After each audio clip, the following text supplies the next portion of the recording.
Is a will you marry me in your future? Or maybe you do it all over again. Hi, I'm Brian Toon with Jewelry Design Center, inviting you to come see the largest selection of Will You Marry Me in the state of Montana. The brightest diamonds of every shape and size, unique settings built to last, and skilled jewelers on site offering free sizing and maintenance for life, because that's how long we want to be your jeweler. Jewelry Design Center in Missoula, on Brooks, across from the Montana Club. Big Sky Breakdown, proudly presented by the Bobcat Collective at Montana State. The Bobcat Collective is the NIL collective that serves Montana State University student athletes. The collective has partnered with Montana State to connect fans, alumni, businesses, and local nonprofits with Montana State student athletes. Opportunities through the collective allow student athletes to earn compensation while serving the greater Montana State University community. Sign up now for memberships and enjoy automatic entry into raffles for free tickets while supporting the bright minds at Montana State. They have multiple different membership tiers, and you can also be a one-time supporter, and you can also business partner or corporate supporter. Visit bobcatcollective.com for more. Riding with Ryder back for yet another week, and it's funny, another week, same old story. Montana State just absolutely pounds their opponent. They are up 42-0 early in the third quarter, and they put everybody on the bench, and they cruise to another Big Sky Conference victory. But it sets up a huge game against UC Davis this week, which we will get into certainly. Mike Ryder, former Bobcat player and coach, joining us here on the Big Sky Breakdown and the Skyline Sports YouTube channel. I thought it's so funny because you can tell now when they're at home, when Montana State's at home, they know things like their rushing total because of the scoreboard, and they're trying to put on a show, man. And 511 yards later, man, it's pretty interesting. They called off the Dogs, and they still set the stadium record for rushing yards in a game. So, what'd you think just of the way that they were able to continue to just pound the football? Yeah, amazing to see them how fast they got to the second level. They got onto those backers so fast, and some of those holes that they were clearing for those running backs, they were just massive, untouched for 5 yards. We've seen a lot of that this year, but it seemed even more apparent on Saturday. And you get a Sac State team that's coming to town on their heels. It's been a tough season, and I think it's especially tough because Sac State was hoping to be in the playoffs, had dreams and aspirations for fighting for a conference title, and to be in the bottom third of the conference rankings, it just is not what Andy Thompson and company wanted. And so they didn't have a ton of fight, as you could tell, getting into Bobcat Stadium. Things went south, but credit to again MSU, particularly that offensive line, doing a really good job moving those big guys up front. And it's going to be a tall task as they head into UC Davis. It's going to be a really, really marquee matchup. I'm excited to watch what we got going on here Saturday night.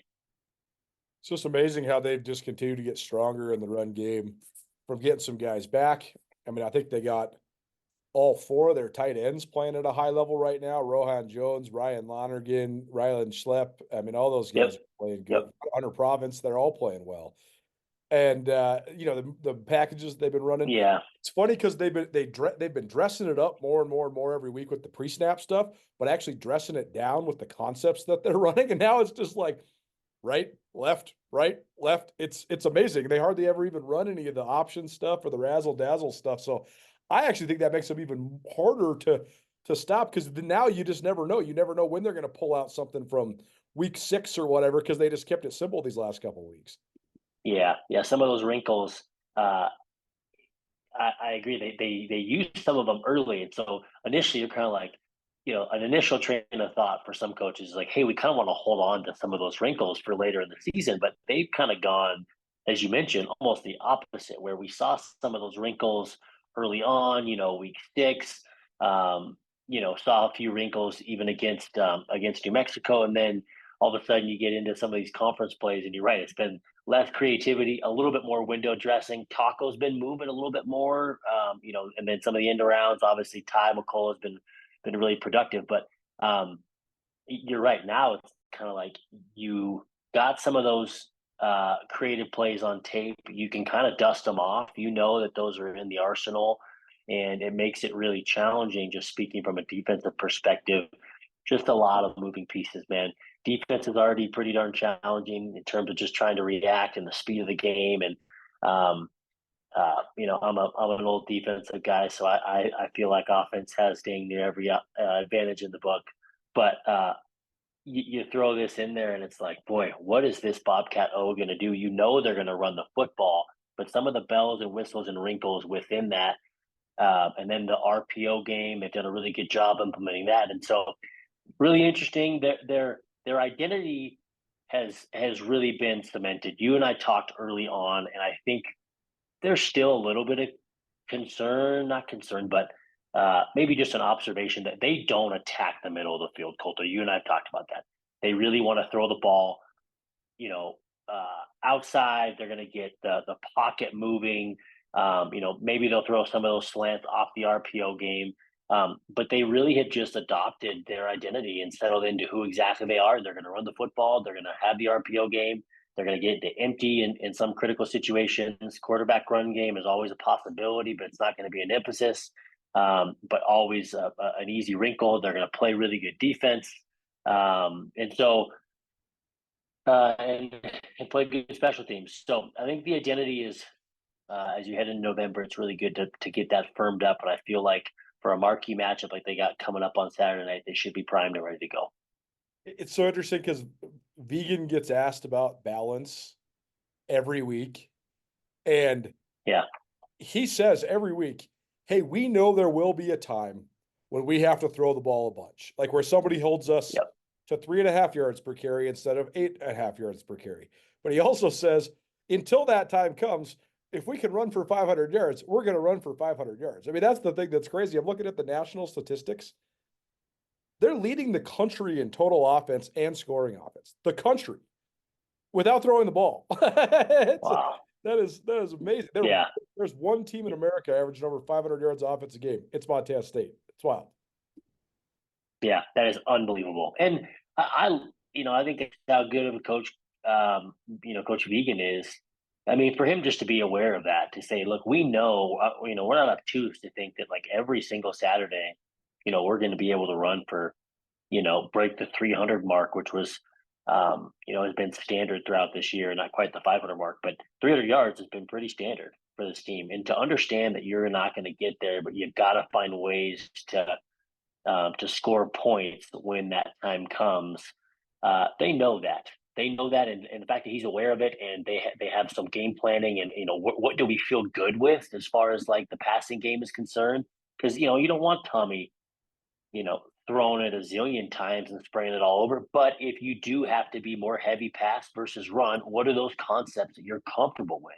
Right? How can you still win a game with a minimal run game? So we haven't seen it, so I don't know what that's going to quite look like, Colter, but it'll probably be a few weeks, I think, before we see that, maybe later on in the playoffs. But as I've said, already, I am really eager to see what can be produced against this UC Davis team that, to me, played really, really physical on Saturday night in Missoula. They looked really good downhill. Those linebackers look sawed off and fast and physical. They tackled well in space. They were opportunistic when the ball was in the air.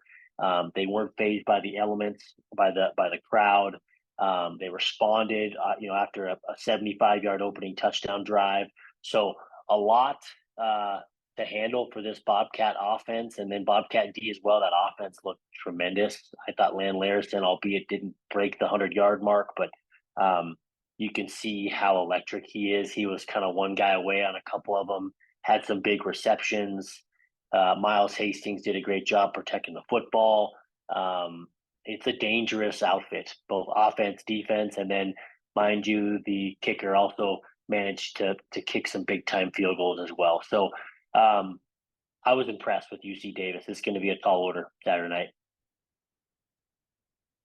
Yeah, let's break down that Davis Montana game a little bit, because Tim Plow, I've been talking to him every week the last month, because they've just been, they're a top 10 team. That's part. I knew that they were going to be good, and I just decided, hey, let's just have them on every week until they lose. And here they are, they haven't lost yet. So he's done a great job. But he made an interesting comment Saturday night, and then he reemphasized it last night when I talked to him. He said, "Hey, everybody knows that our sort of brand is Shredville, and we got a 6th-year quarterback, and Land Larson's the reigning player of the year, and I'm an offensive guy and all that." He said, "Our defense is nasty, man." He said, I turn the keys over to Coach Coombs, and they're the ones driving this ship. And you look at the stats, man. I mean, they've given up less than 100 yards rushing 4 weeks in a row.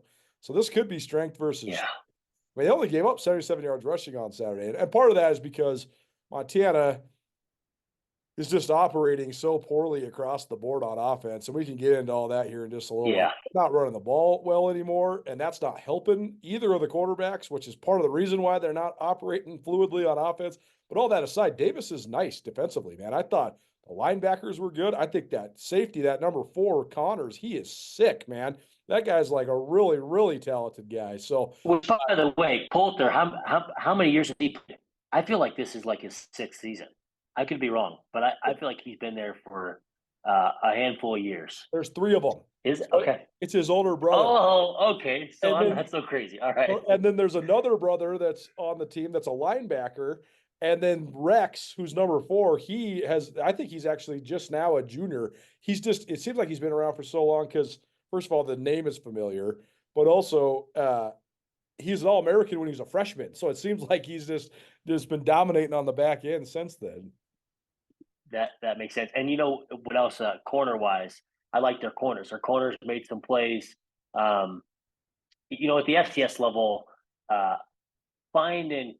corners are hard in general, right? I mean, if you can find a good corner, whether you're, getting them into the SEC or it doesn't matter, the big sky, they're so pivotal. If you can find a guy that can lock down a number 1 receiver, it changes your play calling ability on the defensive side dramatically. So I guess I'll start by saying that. But the other thing is, at the FCS level, if you can find a guy, yes, that can cover, but it's also physical. Guys that want to be involved in the run game, and you're going to sacrifice some height for that just based on being FCS. That's how it works. But if you can find a guy that's got good cover skills, but also has the ability to to be physical and tackle in space and be a willing tackler. By the way, also get into UC Davis. I'm like, where are they finding these guys? I mean, those 2 corners looked like they were really salty players, super capable, and just goes with the rest of that defense that I thought played fast, physical, and limited up, what was at the time a pretty productive offense, especially at home in the Montana Grizzlies. So it's a nice outfit there. The last thing I'll say too that I was really impressed by, and I made a remark to my wife about Coach Plow, who was let go from his post as an OC at Boise State, right? And I look at a guy like him and the creativity that was there. I mean, it was physical, but it was also like there were some really creative play calls, really well timed. I mean, the throwback was really well timed. It's just as fascinating coaching that, like, at Boise State, like I look at that play call he had, or the game that he called in Missoula was so successful, and you take that, and he was so successful as a play caller, and yet for some reason struggled at Boise State, and we don't even know the factors, all that stuff. But the coaching world is just fascinating to me. Like, you can see a guy that is clearly gifted calling plays, but 2 years ago or whatever, 3 years ago, losing his job as the play caller at Boise State. So, and I'm accurate, right? He was the OC at Boise State. He was, and he got. Yeah. This is why the FBS gets so brutal, because it's so cutthroat. Like, you get a head coach that's on the hot seat, and so they just fire everybody to try to save their own jobs. Totally. Right? Like what Yep. what did Bill Parcells used to always say? Like, you throw that guy to the alligator so you don't get eaten first. Like, that's exactly what it was. Like Indianapolis knew he was about to get axed, and so he fired Plow, which is totally unfair. But Plow landed on his feet and then some. So yeah. So I guess all that to say, long-winded, but I mean, I was impressed with the game that was called on offense. Physicality, creativity, poise, despite some of like the false starts that were taking place early in the game. Like, that just says a lot about a team. I mean, you can go one direction or the other, and for them to bow their neck and battle back, it says a lot about them. And without a doubt, at the end of the game, I just thought to myself, like, they 100%, they're a top 4 team. I mean, they're built, in my opinion, just as well as Montana State, as North Dakota State, as South Dakota State. Like, I think they are in a really good position as you head into the playoffs to make a deep push, because they're well rounded. They got really good quarterback play. They got a stable running back. They're playing really good on defense. So I was impressed with UC Davis. Join Town Pump's Pump It Up Rewards Plus program and never pay full price for fuel again. Save 5 cents on every gallon every day at any Town Pump across Montana. Plus, earn and redeem points on your favorite in-store items to get free stuff with our clubs. Stop in and pick up a rewards card. Download the Pump It Up Rewards Plus app today. Or visit townpump.com/rewards to register and start saving. Right down the road. Pump it up. Oh, yeah. I was impressed with them too. And you watch the film back when you really watch it close too. I mean, they were doing such advanced stuff offensively. I mean, that's teach tapes type stuff, man. Like they had, Plow told me they had 6 one-word calls. So you're talking 60 one-word calls that you're running and you're rolling. And that's how you play so fast. That's how you have so much tempo. So few college teams can be able to do that. Part of it's because they're smart guys, right? Like it's UC Davis. So those guys. I was about to say, they're smart guys, Colter. So they can memorize all the financial. A lot different than you and me. Yeah, that's right. Like they're already memorizing the stock market and all the finance stuff every day. So they already got it down. But either way, no, the silent count stuff I thought was brilliant. I also thought like it's such modern day, new age coaching technique, but it's such a great technique. Plow said, "Hey, we're going to go silent count here in Missoula." And he said in the postgame, he said, "I know you guys are going to mess up and false start. I know you are. Next play, next play, next play, next play. You're not in trouble. It's okay. Everybody does it. Next play, next play. Don't yell at each other." And guess what? They got them all out of their system in the first 10 minutes and they didn't false start after that. That's just such good coaching, man. Yeah, I agree. It says a lot about the training. I mean, I think mentally, I mean, that goes back to, I'm just a believer that goes back to winter conditioning. That goes back to, your fall camp. It goes back to spring ball. And the team, that is an incredibly difficult place to go get wins. It just is. To see them do what they did was really impressive. And, I think kind of moving into the Grizz side of the world, this was interesting to see the lack of run game filter. I think with the Grizzlies, they just abandoned it, right? You've got Eli Young, more than capable, but they didn't even go to the well very often. You could see what mounting on the quarterback's shoulders, like as every possession went by and they couldn't run the ball or didn't really try to.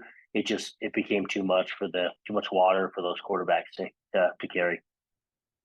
Yeah, I never thought I'd see a box score from a Grizz game at home in November at night where the Grizz threw the ball 47 times and ran the ball 27 times. Like that is stunning.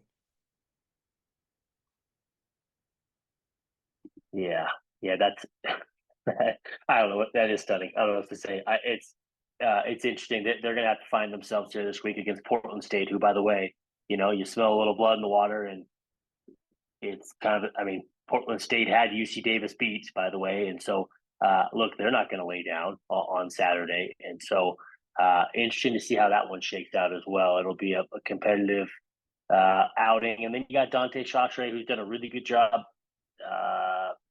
He's a highly skilled dude. We'll see if he can put some drives together, but interesting matchup in Missoula as they close out the regular season ahead of the Cat Grizz game. Last couple of things for you. One last thing on the Grizz, then we'll go to this matchup this week. I think everybody in the world is on the same page besides Bobby Houck and his staff in that they got to just go with one quarterback, man. And I think they thought that playing both for the first 9 weeks of the season was going to give them this tactful advantage going into this like harder schedule where you have these big games down the stretch. And yeah, that just didn't, that's just not, it just didn't play out like that. So I think they got to pivot, man. I think you got to just go with one or the other. If you want to go with the veteran guy because he's the guy you trust, great. If you want to go with the freshman because you want to develop him, great. You got to go with one. I think you have to have at least the vast majority of the snaps go to one guy. And I think it solves so many things, not just operationally or offensive production. It just solves like this vacuum of leadership that you have on the offense. You have to have a guy that's the leader, and that guy most of the time has to be the Yeah. quarterback. So I just think it's so simple. Man. Yeah. I mean, it's human nature. I mean, people are looking for a leader. You do need someone that's, For sure. that's leading the charge, and there's leaders and their followers. He is a leader, and yes, most of the time it is your quarterback. You also need someone to look at you as the leader, if you happen to be that person, and call you the leader. They need that because it's important. But when you are in this situation and you've got these two guys that both of them are like, I don't. Is this my offense? Is this your offense? Like, it's okay to do that for a couple games, but eventually you need to look at someone and say, hey, we believe in you. We trust you. I want you to go out and go attack this game plan, go prepare your tail off and be ready to rock and roll. Like, we trust you. This is your offense to go run. In the background, you've got a guy that you're continuing to get ready to say, hey, we're going to go with so-and-so, but look, you need to be ready. This is football. Something can happen. I need you to come ready to go. We believe in your talent, but like prepare like you're going to be starting. Because it's an old adage, you're only one play away. But you have to put some eggs in somebody's basket. You've got to say, we trust in you to be the starter, and then deal with it if something else happens. But they haven't done that. You don't get to play both sides of the fence. And when you're working with kids who are emotional, and I've been in that situation where you're like, I don't know, do you even trust me out there? Like, at some point, it does make an impact on me as the player. If you're going to look at me and say, I don't know, like, I'm not sold, then you naturally are questioning yourself going into it already. And those kids, it's shown in their production, both of them, quite frankly. So I'm not a quarterback coach, but I'm with you. I think you need to go and sell out on one.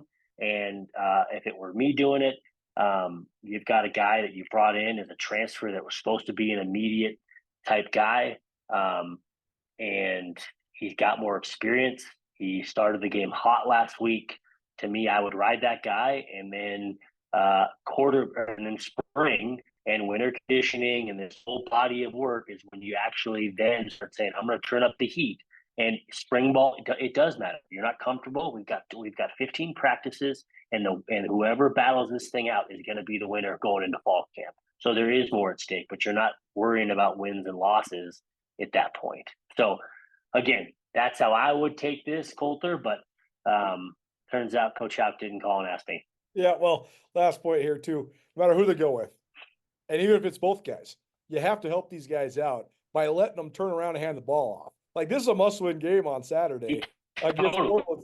Like, against Portland State, you got to just run the ball, man. Like, you got to have 18 to 20 carries for Gilman, 18 to 20 carries for Osmo, and you got to get Bergen the ball 10 times. You have to. That's how you're going to win. Just do it. It just keep it simple, man. Sometimes it gets frustrating because I know that there is a lot of complexities to all of it, but sometimes you just keep it simple, and that's the way you're going to win ball games. Yep.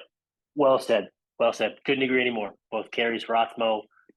Yep. Carries for Gilman, touches for Bergen, limited, easy window throws, one read. I mean, just get your guys in a rhythm. Don't ask your quarterbacks to do too much, and to me, and then play solid defense and your solid special teams that you always play with, and you're going to have a really good chance to win a game and get into the postseason. And that should be their method for the postseason as well. Last thing for you then on this Davis-Montana State game, I think Davis is so creative and also talented offensively that they're really hard to stop. Like, you can't stop them. I think you just have to try to slow them down.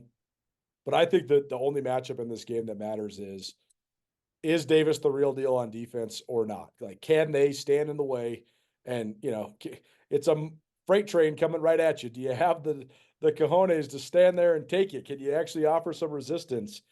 And, a part of me thinks the Cats are just going to run the ball down their throats. And also a part of me thinks that Davis might actually give some resistance, and then it's going to fall on Tommy Mellott, and they're going to have to make some plays in the pass game. So do you agree? Is that the key matchup in the game?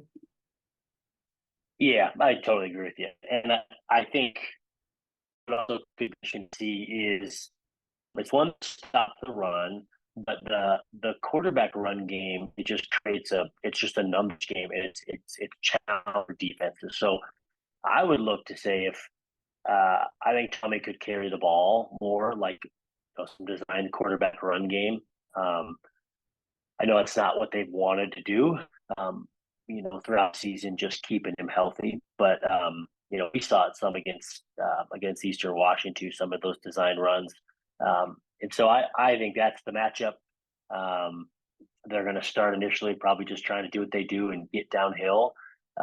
And it's going to be, strength versus strength. And their defense is really, really salty and seems to be very disciplined and plays downhill, and the backers are physical. And so it's going to be quite the matchup. And whether it's the quarterback run game or whether it's, going to Tommy and having to get him to throw the football more, my guess is the Cats are going to have to get out of their box a little bit, right? It's not going to look like it did the last couple of weeks running the ball at will. And they're going to have to rely on the pass game, rely on some of the run game with Tommy, and have a nice, well-balanced showing. And I think stay on the field, right? You got to be opportunistic with the football.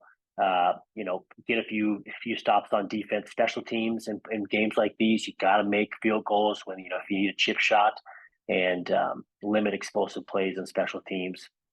I think they'll be all right, but it's going to be the best test of the year if I had to guess. And it's never good. It's always hard to win on the road too, Colter, especially in the Big Sky, really in any conference. Challenging to win on the road, and it's going to be a tough one in Davis. Riding with Ryder each week here on the Big Sky Breakdown podcast, as well as our Skyline Sports YouTube channel. Mikey Ryder joining us every week to break it all down when it comes to the Cats and the Big Sky Conference. Mikey, thanks for being here, man. Good to talk to you. Appreciate you, Colter. Thank you. Big Sky Breakdown, proudly presented by the Bobcat Collective at Montana State. The Bobcat Collective is the NIL collective that serves Montana State University student athletes. The collective has partnered with Montana State to connect fans, alumni, businesses, and local nonprofits with Montana State student athletes. Opportunities through the collective allow student athletes to earn compensation while serving the greater Montana State University community. Sign up now for memberships and enjoy automatic entry into raffles for free tickets while supporting the bright minds at Montana State. They have multiple different membership tiers, and you can also be a one-time supporter, and you can also business partner or corporate supporter. Visit bobcatcollective.com for more.